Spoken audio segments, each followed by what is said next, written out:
Way back in 2009, and boy, does that seem like a long time ago, Elise, Yoni, and I became a part of the Plainview Jewish Center family. That time, Yoni was only 3 years old, and I leave you to draw your own conclusions about that, but Yoni was only 3. But in no time at all, he became part of a group of kids who spent a lot of time here at Plainview Jewish Center.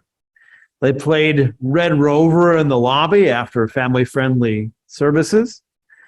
They hung out in my office on high holidays when services got boring, and sometimes I could even find them there on Shabbat. At social events, they commandeered their own table. They entertained each other all night. Elise and I were so happy for Yoni. One of the main reasons that we moved down here from Buffalo was that in Buffalo, there just weren't very many Jewish kids his age. We wanted Yoni to come to Plainview so he could grow up with Jewish children. And now it was happening right before my eyes, and it happened so quickly and so easily. It seemed like kind of a miracle. In those early years, I found myself imagining that this time in Yoni's life would go on forever. That there would be the same kids who would always race up and down the hallways and eat all the brownies at the Oneg Shabbat. But now, look around me, look around us, these kids are almost all grown up. They're driving. They're looking at colleges. And I can feel the day coming when I'm only going to see them maybe during, if I'm lucky, winter break and summer vacation. And I ask myself, how did this time pass so quickly? How could this wonderful phase of life be almost already at its end? We always want the good times to last forever. So often we're taken by surprise when they're gone, even if we knew intellectually, we knew all along that the time to end would come, that it was coming soon. The bad times, on the other hand, never feel like they're going to end. This COVID world that we're living in is a really great example. This COVID world has lasted for 2.5 years, longer than any of us expected. We may all be finding a way to live with COVID right now, but compared to what came before COVID, even these somewhat better times really leave a lot to be desired. More than 10,000 people are still dying of COVID every month in this country. And even if we ourselves are not worried about serious illness, we still have to deal with the possibility that if we contract COVID, which is still so highly contagious, we could end up missing important events, canceling important plans without a moment's notice. We're still recovering from supply chain disruption, which in part plays into our high inflation and our depressingly low stock market. Meanwhile, we still have no idea if somewhere out there there's an even more dangerous version, the more dangerous variant of COVID-19 that's just waiting to swoop down in our country and our community and disrupt our lives all over again. For so many of us, time has really dragged during these past 2.5 years, even as we continue to wish every day that this nightmare would somehow, some way, come to an end. In the book of Ecclesiastes, we are taught, a season is set for everything, a time for every purpose under heaven. And perhaps God has actually structured our lives according to God's infinite wisdom, that all things really do come in due time. But that is not the way that the passage of time feels to me, or I imagine to most of us either. Time flies. Time drags. The good times never last long enough. The bad times never seem to end soon enough. Life is just not an orderly succession of experiences. Time doesn't flow at a constant rate, no matter what our clocks say. Time confounds us. Time surprises us. Time disappoints us. There is nothing more destructive to our peace of mind than the passage of time, which is always too slow or too fast. How do we live with such a disordered experience of time? How can we live and how can we feel like we're in control of our lives when time seems to upend everything sooner or later, when time holds us back or pushes us forward too slow or too fast? In all the years that I've been thinking about these questions, never found a better answer than the one contained in an old Jewish folktale from the Middle East. And I'm going to tell you this story. I've told you this story probably before, but it's always worth revisiting when we think about how we experience time. One day, the story goes, King Solomon decided to humble his chief minister, Benaiah. Solomon said to Benaiah, there's a certain ring that I want you to bring me. I want to wear it on the holiday of Sukkot, which is 6 months from now. Your job is to find it. If it exists anywhere on earth, Your Majesty, Benaiah replied, I will find it for you. I will bring it to you. But tell me, what makes this ring so special? It has magic powers, answered the king. If a happy man looks at this ring, he becomes sad. And if a sad man looks at it, he becomes happy. Well, Solomon knew, with his great wisdom, that no such ring actually existed anywhere in the world, but he wanted to humble Benaiah, so he set him off on this quest to find the ring. And for 6 months, Benaiah looked, and of course, didn't find any such ring anywhere in his wide travels. Finally, on the night before Sukkot, he happened to pass by a certain merchant sitting outside of his stall in the market in Jerusalem, not very far from the castle. But I decided to stop and ask, just in case. Have you by any chance heard of a magic ring that makes the happy wearer forget his joy, and the broken-hearted wearer forget his sorrows? Asked Benaiah. To his surprise, the merchant went into his shop and came back out with a ring, and he handed that ring to Benaiah.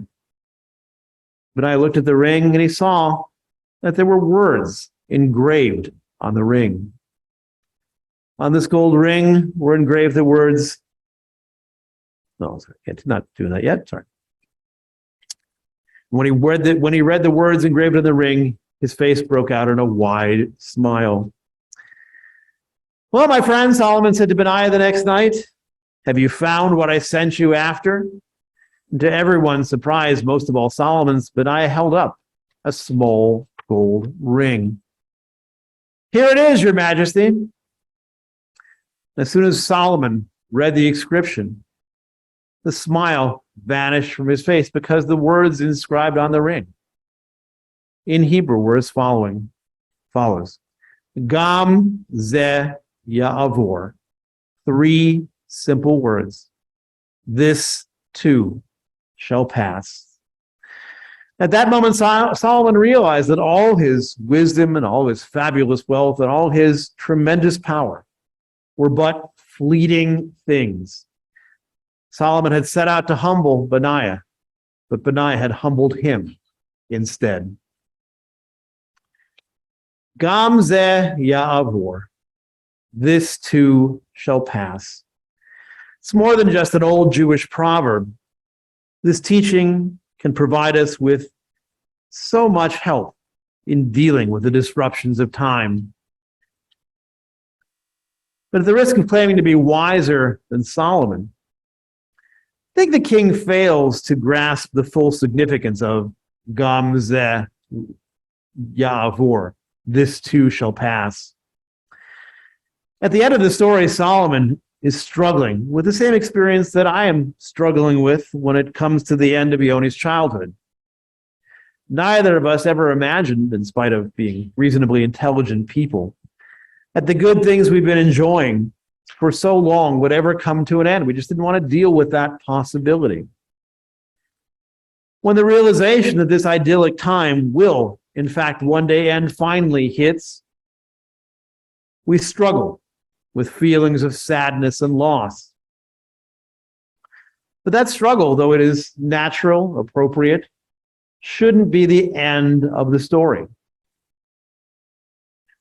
Out of the experience of loss should come an appreciation of how privileged we've been, who've enjoyed the good times for so long. Becoming aware that good times are coming to an end, of course, it's going to make us sad, but it should also make us feel blessed for having those good times in the first place. The passing of good times shouldn't make us forget our joy. It should make us appreciate it all the more. And that's where the story is a little bit off course. But where King Solomon is absolutely right. I'm sorry, I'm not quite there yet. Keep skipping paragraphs here. They're not even in front of me. So much of Jewish practice is built around the awareness of Gam Zeh Ya'avor. This too shall pass. So think about it. On the holidays, every holiday we have involves stopping to mark the passing of time and cherishing the moment that we're actually in. On Shabbat, we celebrate the passing of the week by taking time out to enjoy good food, rest in the company of our family and our community. On Rosh Hashanah, we celebrate the coming of the new year by taking time out to rejoice in the gift of life and to reflect on how best to use it. On Sukkot, we celebrate the end of the harvest season and the good things we are able to enjoy because of the bounty that the earth gives us. On Pesach, we celebrate the coming of spring and the gift of freedom. We don't let any of these moments go unnoticed because we know they're fleeting and because we're grateful for all the good in our lives. The same is true of every Jewish life cycle event, every Brit Milah, every baby naming, every bar bat mitzvah, every wedding. Knowing that Gam Zeh Ya'avor, that this too shall pass. Knowing that motivates us to treasure the good times even more and actually heightens our joy. But again, when it comes to difficult times, King Solomon's wisdom really is right on the mark. Gam Zeh Ya'avor, this too shall pass, can be hard to comprehend when we're in the midst of a loss or a crisis. But I can tell you from my own personal experience that remembering that what is happening in the present is not necessarily what will be in the future has been very helpful to me. That simple insight, Gam Zeh Ya'avor. I have to admit, I really didn't appreciate the full wisdom of this insight of Gam Zeh Ya'avor, this too shall pass, until I also learned it was part of the practice of cognitive behavioral therapy. When I was in the midst of a particularly stressful time, I used to have trouble managing my emotions like anger, anxiety, discomfort. It was very easy for me to get caught up in these emotions. And as a result, I would just make things worse.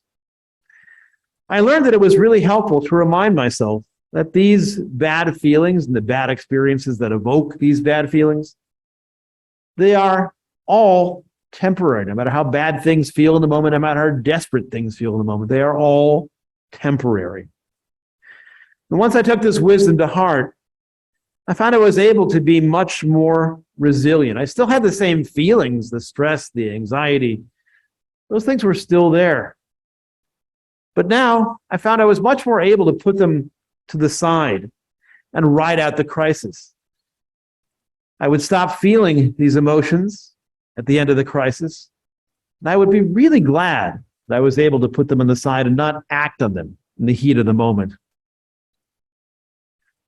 There are, of course, certain bad times that do not pass. When someone we love dies, our loss is permanent. We're here today, of course, in part to remember all those in our lives who we have lost during our Yizkor service, which will follow. But all of us who've been through this experience know that the intense sadness and the grief that we feel at the time of loss, that intense sadness and grief, it does eventually pass. Eventually, we do feel better. Eventually, we incorporate the experience of loss into our lives and we find a way to move forward. There are times in our lives that we're going to feel horribly sad. We're going to feel stricken with grief, completely overwhelmed. Sometimes we just have to live with these uncomfortable feelings for a while, knowing that eventually, Gam ze ya'avor, this too shall pass. While I was sick with COVID over the summer, I read a book by Amor Tolls called A Gentleman in Moscow. And this message of the message of the book was one I really needed to hear at the time when I was dealing with COVID. And the message, of course, was Gam ze ya'avor, this too shall pass. The book tells the story of Count Alexander Rostov in the aftermath of the Russian Revolution. Before the revolution, the Count lived the privileged life of an aristocrat. When the Bolsheviks took over, most of the aristocracy in Russia fled. And those who fled, for the most part, those who didn't flee, for the most part, were killed. Except for the Count. Apparently, the Count wrote a poem in his youth that inspired the Russian revolutionaries. So instead of executing him like they did to all the other remaining noblemen, the Count was sentenced to house arrest in the hotel that he'd been living in, the Hotel Metropole. The Metropole, as it turned out, was a posh international hotel, and the Count had been staying there in a prime suite of rooms on a choice floor. But the authorities moved the Count to a tiny room in the attic, in a place that had previously been used just for storage. It was little more than a closet. In this room, the Count begins a stretch of over 30 years during which he never steps outside the hotel. In the early years of his house arrest, the Count is absolutely miserable. At one point, he comes very close to suicide, stopping himself just before throwing himself off the roof of the hotel. Eventually, the Count takes stock of the situation. He embraces an old Roman proverb that he encounters in his reading. The mind anxious about the future is unhappy. Instead of being anxious about his future, the Count decides instead to focus only on the present. If a man does not master his circumstances, then he is bound to be mastered by them. That becomes the Count's mantra. And he immediately sets out to make something out of his imprisonment, instead of waiting out his life or trying to end it. What happens over the next 30 years is nothing short of remarkable. The Count, who never worked a day in his life, becomes the head waiter and chief party planner in the hotel's fancy restaurant. Over the course of time, he makes friends with the maitre d' and the head chef, who were common men he'd never deigned to even talk to when he was still a high-ranking aristocrat. The Count, who had never married, becomes drawn in over a long period of time to what becomes a committed relationship with a struggling Soviet actress. A few years later, a woman who grew up in the hotel leaves her daughter in the Count's care, just ostensibly for a couple weeks, when she goes off to take on a mission for the Communist Party. The woman never returns. The Count ends up raising the daughter. as his own daughter.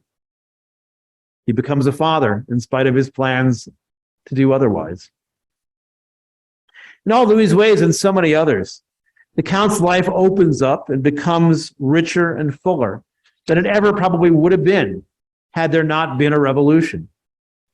Over time, the Count changes so much that even when he has the opportunity to finally escape Russia in the early 1950s, he surprises us all by choosing to remain in a remote villa with a Russian actress. Gam ze ya'avor, this too shall pass.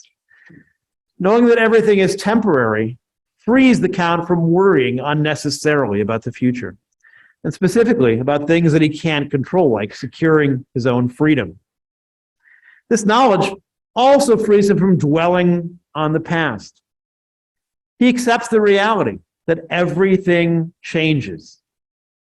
His time as a nobleman has passed, and he learns not to go back there, not to regret it. He focuses his attention instead on what he can control, how he navigates the present.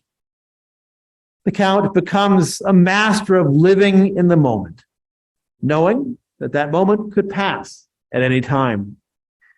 Out of all these moments, these singular moments, the Count builds for himself a life. We too would do well to focus more of our time and attention on living in the moment. Time passes, quickly or slowly. Nothing lasts forever. When times are good, cherish every moment. Live each moment fully with gusto, with gratitude. When times are bad, follow the Count's lead and try to master your circumstances, lest they master you. Live in the moment the best you can. Don't worry about the future. It will come in its own time. No one wants to live in bad times, but sometimes, like the Count, if we're fully present in these moments, they can change our lives in unexpected ways. The rabbis imagine that God afflicts the righteous out of love, that there's something that we can learn from the experience of adversity. Although I think the idea is lousy theology, it contains an important truth. The lessons of adversity are costly. No one wants to have them. We would all want to learn in some other way. But if we have to go through difficult times, and we all will sooner or later, better to live fully in them and learn from the experience than spend our time longing futilely for them to end. Gam ze ya'avor, this too shall pass. The good times pass too quickly. The bad times don't pass quickly enough. Let's resolve this new year to cherish the good times while we can. Do not take them for granted. Do not take them as our right. And if bad times do come, let's remember that they will not last forever. We are more resilient than we know, and sometimes we embrace our reality and the opportunities that it does offer. We may come away from adversity as wiser people, more capable of enjoying the good times when they come once again. Shana Tova to everyone.